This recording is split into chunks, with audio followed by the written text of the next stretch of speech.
Então, pessoal, como nós falamos, hoje vamos tratar do tópico tratos culturais da cultura da batata. E vamos começar falando da irrigação. A cultura da batata é muito exigente em irrigação, porque a água compreende 90 a 95% dos tecidos da planta e de 70 a 80% da constituição dos tubérculos. Então, se faltar água, não vai produzir bem. É um fator limitante para as culturas, né? Mas a batata ainda é muito sensível, além de, por exemplo, se comparar com uma cultura do feijão, cultura do milho, da soja, a batata é mais sensível, ela precisa ter uma disponibilidade aí de água adequada para sua produtividade ser adequada também e não ter prejuízos. A necessidade de água da cultura, ela é entre 350 e 600 milímetros, dependendo, claro, das condições ambientais da região de produção. Vai depender da evapotranspiração dessa região na época de cultivo. Então, depende das condições de chuva, depende das condições, depende da temperatura e da umidade relativa do ar, tá? São necessários 1.000 litros de água para produzir de 4 a 7 quilos de tubérculos de batata. É uma quantidade considerável, uma cultura bem exigente em água, assim como as olerícolas de forma geral, como o tomate, né, que a gente estudou, como alface, como couve, brócolis, são culturas extremamente exigentes em água, tá? Não dá para produzir pensando em ofertar água a cada semana, uma vez na semana. Sim, claro, se nessa época que você cultivar está tendo chuvas naturais, a irrigação não vai entrar. Mas eu estou falando assim, em um cenário de que não está tendo chuva, de você vai irrigar uma vez por semana, e está tendo aí uma alta evapotranspiração, a cultura não vai aguentar. Né? Claro que, mesmo em áreas irrigadas, quando está tendo chuva, não vai entrar com a irrigação. Sempre vai avaliar a umidade do solo para entrar com a irrigação.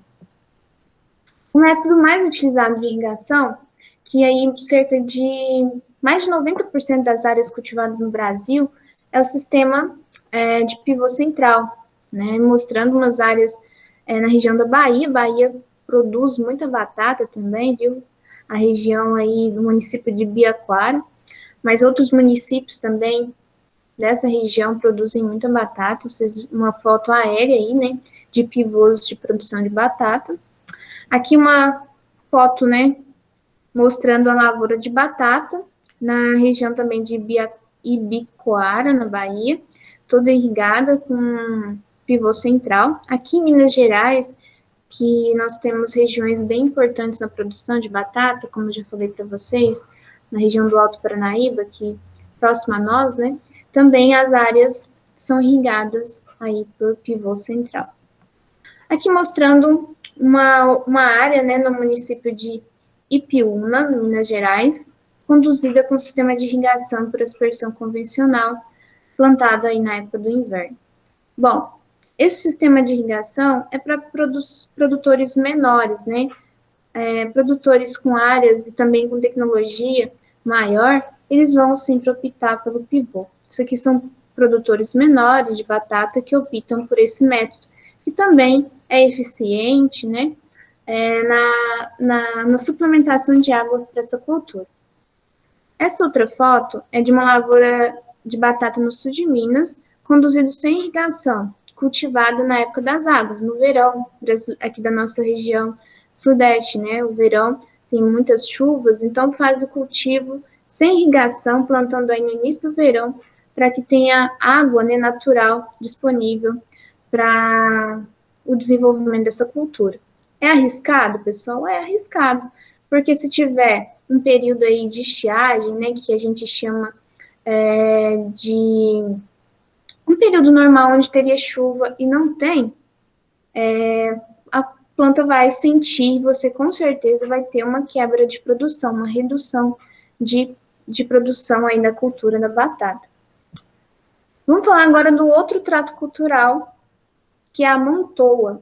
A montoa consiste em colocar solo próximo à região de desenvolvimento dos tubérculos. A amontoa, ela vai propiciar maior tuberização e, portanto, maior produção de tubérculos. Ela vai evitar a anomalia fisiológica chamada de esverdeamento do tubérculo. Vocês estão vendo aí o tubérculo esverdeado, que eu acho que vocês já devem ter visto aí no mercado, ou até comprado acidentalmente um tubérculo dessa forma, com essa coloração. Bom, pessoal, isso não é clorofila, tá? Os tubérculos são órgãos vegetais aclorofilados, eles não têm clorofila. Esse esverdeamento que se observa é o acúmulo de uma substância, um alcaloide tóxico chamado de solanina. É uma substância ligada à defesa da planta, só que essa substância é tóxica a nós, humanos, né, que utilizamos desses tubérculos para alimentação. Claro, não vai ser tóxico dependendo de uma baixa concentração, mas se tiver uma alta concentração dessa substância no tubérculo, pode ocasionar problemas neurológicos, digestivos, e aí, em casos muito extremos, viu, pessoal, que é muito difícil de acontecer, a morte por intoxicação. Mas é muito difícil de acontecer níveis tão altos de solanina capazes de causar essa intoxicação aí grave, tá? Mas é importante fazer, então, a amontoa, porque essa solanina, ela vai acumular se os tubérculos estiverem expostos à luz solar. Por isso que é tão importante realizar a amontoa de forma que cobrir, né, com o solo todos os tubérculos, para que tenha uma boa camada de solo ali sobre os tubérculos em desenvolvimento, para que não ocorra essa anomalia fisiológica, que vai depreciar a qualidade dessas batatas, porque elas perdem valor comercial, certo? Então, pessoal, aquele esverdeamento agora vocês já sabem identificar, é acúmulo de solanina nos tubérculos, pela exposição aos raios solares. A prática de amontoa, ela melhora também o uso de fertilizantes pela planta, porque vai estar colocando solo e adubo no mesmo dia que faz a amontoa, faz adubação de cobertura, já fazendo aquele revolvimento do solo e colocando o adubo ali próximo da raiz da planta, aumentando a absorção desses nutrientes.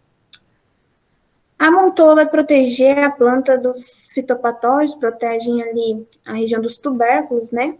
E quando é realizada a amontoa? Bom, a amontoa, ela geralmente é realizada de 25 a 30 dias após o plantio, de 25 a 35 dias após o plantio. Isso é mais ou menos quando as hastes estão aí com 25 a 30 centímetros de altura. Essa época é a época ideal para fazer a adubação de cobertura da batata. Então, a adubação de cobertura, juntamente com a amontoa, é feito aí juntos, né, essas duas etapas de produção. A amontoa, ela pode ser manual, usando enxada, para produtores pequenos, né, e mecanizada, que é usado hoje pelos produtores mais tecnificados do nosso país. E eu vou mostrar aí para vocês depois fotos dos sistemas de amontoa mecanizada e também amontoa usando tração animal, tá bom? Que a gente às vezes fala, não existe mais, mas em algumas regiões do país, sim, e pequenos produtores, muitos ainda usam tração animal, tá? Existe a amontoa antecipada, ou também chamada de amontoa fresca. Ela, ao contrário da amontoa mais comum que é utilizada, quando está com 25 a 35 dias do plantio das batatas, dos tubérculos semente, né? Essa amontoa antecipada, ela é feita quando o plantio é feito mais raso. O plantio do tubérculo semente é feito aí de 5 a 7 centímetros de profundidade. Então, ele vai facilitar, faz esse plantio mais raso para ter uma emergência mais rápida. Só que ele vai ficar muito superficial. Então, para que tenha uma camada superficial maior de terra, faz adição, então, de 7 a 10 centímetros de terra com esse sistema de amontoa sobre as primeiras hastes, as primeiras folhas aí da batata, fazendo um levantamento de uma leira aí, né, de 30 a 35 centímetros de altura, que ela parece uma seção, um trapézio, tá? Mais largo na base, né?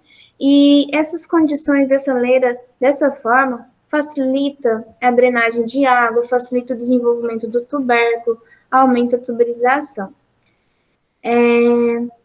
Além disso, gente, aumentou, além de ter todos esses benefícios de aumentar a tuberização, de aumentar a absorção de nutrientes pela planta, de evitar a ocorrência do esverdeamento do tubérculo, né, que é devido a esse acúmulo da solanina, que só vai ocorrer esse acúmulo de solanina se tiver incidência direta de raios solares sobre o tubérculo, né. Esse processo também é importante no controle de plantas daninhas, porque vai ocorrer ali na entrelinha um revolvimento do solo, colocando o solo próximo da planta. Então, já faz um controle mecânico, né, das plantas daninhas nessa área. Aqui mostrando, e eu já mostrei vídeos para vocês de Amantoa, né? Não vou mostrar o vídeo, que eu acho que eu mostrei umas 5 vezes para vocês. Aqui mostrando fotos mesmo da Amantoa na época normal, quando a planta está aí com 25 a 30 centímetros de altura, a parte da vegetativa da planta. Isso é geralmente de 25 a 30 dias depois do plantio do tubérculo semente. Lembrando, pessoal, para a gente ter uma área como essa, uma brotação homogênea, os tubérculos passam pela quebra de dormência, que a gente estudou, que tem os métodos químicos e os físicos. Os físicos é deixar a planta em temperatura mais baixa por alguns dias, tira esses tubérculos, deixa em temperatura ambiente, e vai ocorrer a quebra da dormência das gemas do tubérculo. Também tem os tratamentos químicos, né, com produtos aí que vão favorecer a liberação de hormônios e vai ocorrer a quebra da dormência das gemas desses tubérculos semente. Como vocês veem, está bem homogênea a brotação dessas plantas e sendo realizado esse implemento aqui, ele já faz a amontoa, né, chamado de fresadora, faz a amontoa, que é colocando terra próxima à planta, vocês estão vendo, e já faz aqui a adubação, tá? Adubação de cobertura nesse mesmo momento da amontoa. Isso aqui, ó, é uma foto de 2010, no sul de Minas, no município de Senador Amaral, sendo utilizado o cultivador de tração animal, né? Na nossa região, há alguns anos era muito comum a gente ver os trabalhadores usando o cavalinho ali que foi treinado para fazer esse tipo de trabalho. Hoje aqui na nossa região já é mais raro, né? Só que tem regiões do Brasil, produtores menos tecnificados, né, que ainda utilizam a tração animal como a sua força aí de trabalho para realizar os tratos culturais nos seus cultivos. Aqui mostrando, em Araxá, Araxá é uma região importante, nossos aqui vizinhos, né, relativamente perto de nós, região do Alto Paranaíba, realizando a amontoa antecipada, que é aquela que é feita quando a planta está com 7 centímetros de altura, né, quando é feito o plantio do tubérculo semente mais raso. Vejam, extensas áreas de cultivo aí de batata, né, sendo realizado a amontoa antecipada. Como vocês veem, depois, quando faz a amontoa antecipada, que faz o levantamento aqui dessa leira, some a parte vegetativa, né? Só que depois ela vai brotando aqui e vai emergir novamente. E vai possibilitar aí essa região aqui, onde é feito o levantamento da leira, uma área aí de contato grande para o desenvolvimento dos tubérculos e para garantindo uma boa produtividade de tubérculos. Claro que também não depende só disso, né? Além da amontoa, ter água, né, de irrigação ou natural, quando se planta na época do verão, uma adubação equilibrada, um solo que foi preparado de forma adequada também para o desenvolvimento desses tubérculos. O último trato cultural que nós vamos falar hoje é sobre a dessecação da rama. A dessecação da rama é um trato cultural realizado para que antecipe a colheita, ok? Como a gente estudou, naturalmente a parte vegetativa da planta vai entrar em senescência no final do desenvolvimento da planta, onde ela já apresentou o seu máximo de acúmulo de fotossimilados nos tubérculos. Só que, por exemplo, na produção de batata semente, a batata que é usada para o início de um novo cultivo, os tubérculos devem ser menores, né? E o tempo de cultivo desses tubérculos semente também devem ser menores no campo, para evitar ao máximo transmissão de doença por vírus. Quanto menos tempo essa batata ficar ali na área, menos risco ela vai correr de ter a transmissão de uma virose por um pulgão, por uma mosca branca ou por outros insetos e vetores. Então, na produção de batata semente, ocorre a dessecação da rama, que é usado herbicidas, pessoal. Faz a pulverização de herbicidas sobre a cultura da batata, para que tenha a morte da parte vegetativa, aí aguarda de 10 dias a 15 dias e vem com a colheita desses tubérculos. Na produção de batata para consumo domiciliar, também é usada a dessecação da rama. Então, como que é feita a dessecação, gente? Uso de herbicida, tá? Na produção de batata para consumo domiciliar, é feito muitas vezes a dessecação por questão de valores de mercado. Tá muito bom o valor da batata e o produtor não quer ficar esperando mais 3 semanas para colher. Então, ele entra para antecipar essa colheita. E não pode colher com a rama verde, porque aí o tubérculo não vai firmar a película, não vai estar ali adequado. Precisa de dessecar para que ele tenha ali, firmando aquela película que fica em volta ao tubérculo, para colher e evitar danos mecânicos nesse tubérculo. Então, a dessecação na batata para consumo domiciliar, para vender no mercado, ela é feita para antecipar a colheita, principalmente quando está tendo bons preços no mercado e o produtor quer aproveitar esses bons preços, não quer ficar esperando a hora que está todo mundo colocando batata no mercado e os preços estão caindo. Nessa área que vocês estão vendo aqui, do lado direito, foi feita a dessecação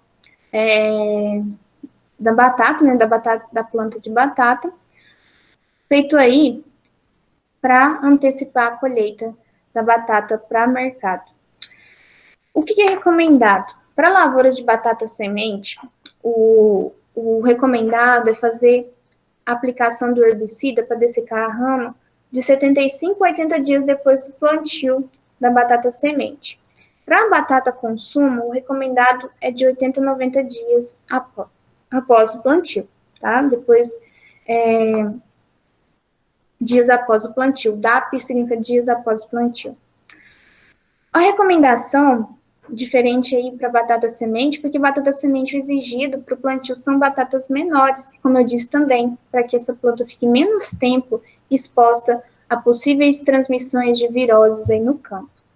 Depois que faz a dessecação, espera aí no mínimo 10 dias para ocorrer a fixação daquela película que recobre os tubérculos para realizar a colheita.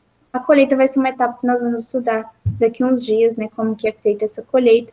Ela é semi-mecanizada, né, passa ali uma estrutura para afofar o solo e depois vem trabalhadores recolhendo, colocando em bags. Essas batatas depois vai para um local na fazenda, um barracão, para ser lavadas, selecionadas, e depois são encaminhadas para os seus destinos de venda nos ceases e também quando se trata de batatas, por exemplo, da variedade Asterix, que já é cultivada para mercados de batatas chips, essas batatas congeladas que a gente compra, elas vão ser destinadas para a indústria para fazer o processamento delas, tá? Lembrando, vamos relembrar, né, que não são todas as cultivares são adequadas para fritar.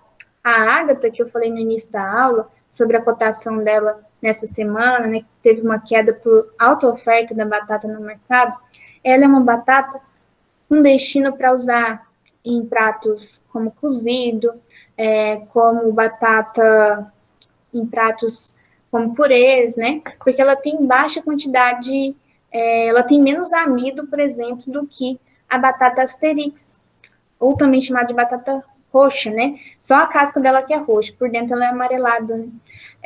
Essa batata Asterix, ela tem uma quantidade maior de amido.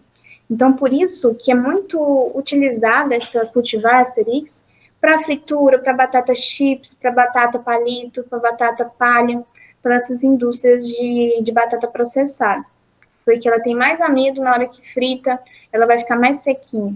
Já a batata ágata, não é que ela não fica boa frita, né? Mas todo mundo acha que já tentou aí fazer em casa, às vezes não fica tão sequinha, porque ela não tem tanto amido como a Asterix. Dá certo, tem várias técnicas, né, que pode melhorar aí para ela ficar um pouquinho mais seca, técnicas aí domésticas.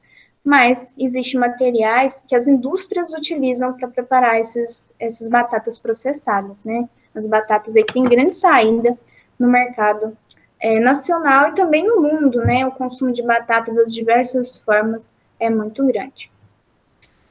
Bom, amanhã, né, nossa aula de amanhã, nós vamos falar sobre o tópico aí de doenças e pragas da batata. Nessa imagem aí, vendo algumas doenças, né, da batata e também aqui do lado um produtor aí fazendo a pulverização de defensivos. A cultura da batata é muito sensível, lembram que ela é parente da mesma família do tomate, né? Então tem muitas doenças que afetam o tomate, que também afetam a batata. Por exemplo, a murcha, né? Também temos a requeima da batata, que mesmo a agente causal causa a requeima do tomateiro.